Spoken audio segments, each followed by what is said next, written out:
Hello, Nate Gulia here, and today I want to teach you about how to use a Life Teen Life Night outline.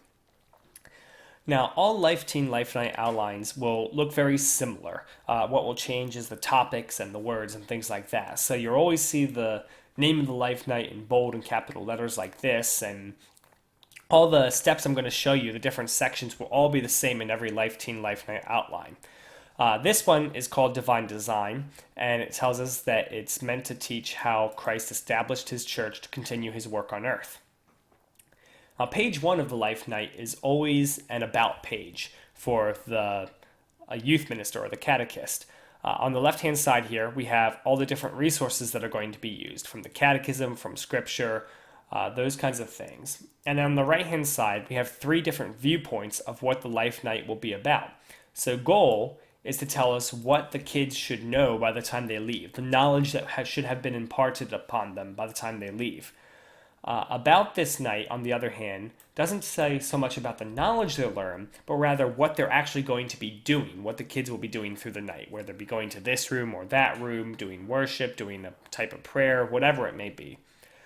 And parental notice is sort of like a combination of the two, of about this night and goal. It's a summary of those two that you can give to parents so that they know what's going on in the youth ministry, and also to be used to encourage the parents to talk to their kids about what they learned.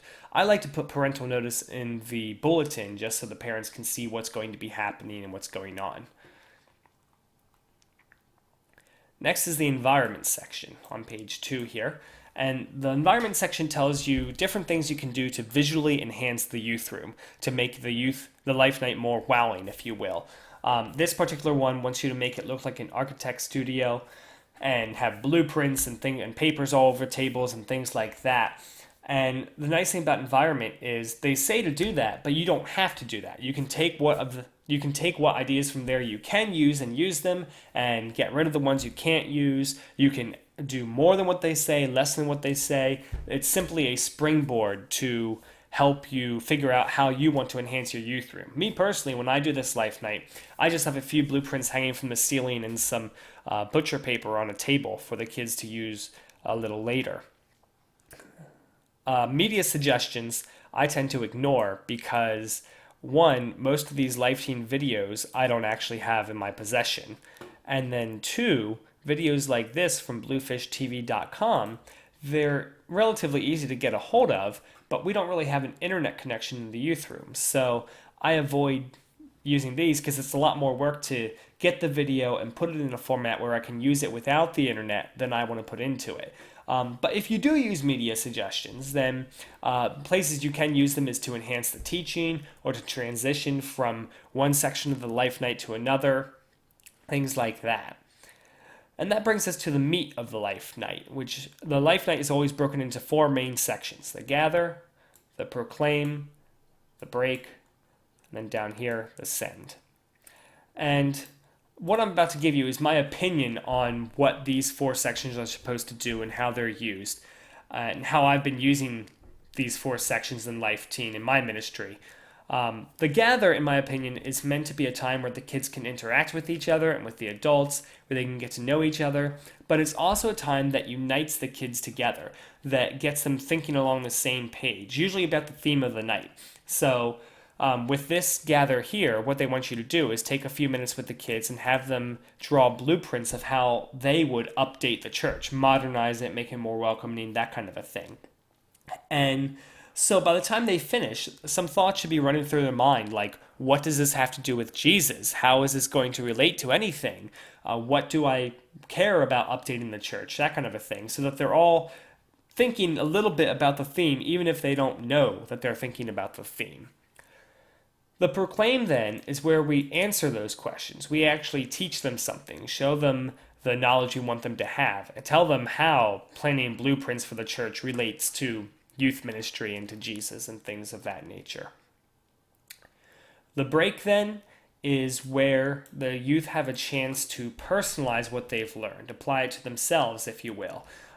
That's why it's often in the form of small group discussions or journaling or individual reflection, things like that, because it's meant to be a time where the kids can look at what they've learned in the Proclaim, think about the questions they had in the Gather, and say, what does this have to do with me? How can I internalize this for myself?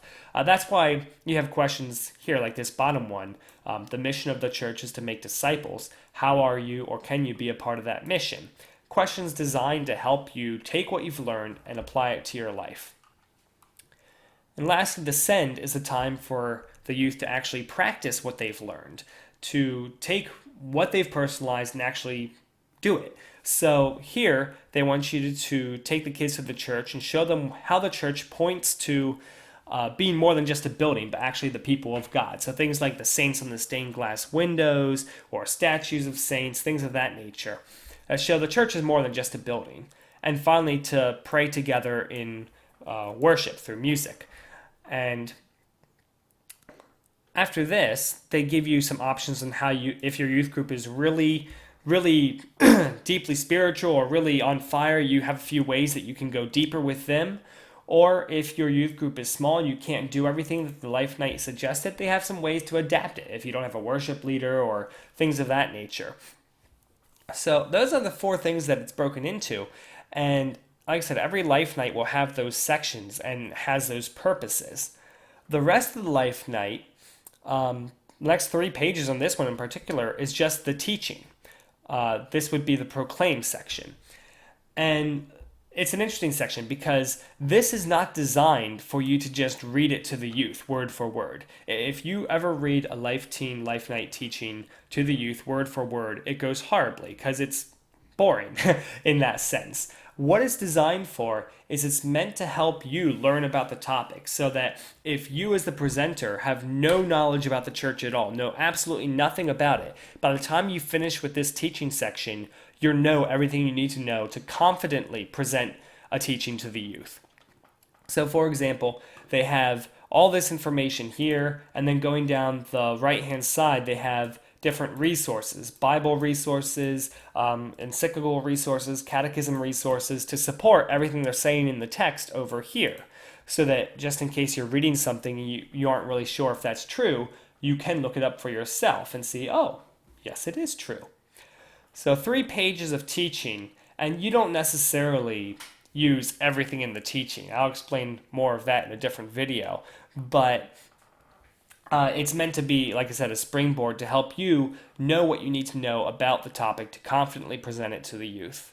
And the last page is a planning page, a place for you to mark down who's helping you, the date that you're working on the Life Night, and just a checklist, a timeline, if you will. 1 month prior, 2 weeks prior, week of the Life Night, day of the Life Night, that kind of a thing, just to help keep you on track, on schedule. And that's how every Life Teen Life Night outline will look. And they'll all have the same format. It'll just vary in terms of how long the teaching is and what it says on it and the topic and things like that. So hope this was helpful, and see you in the next video.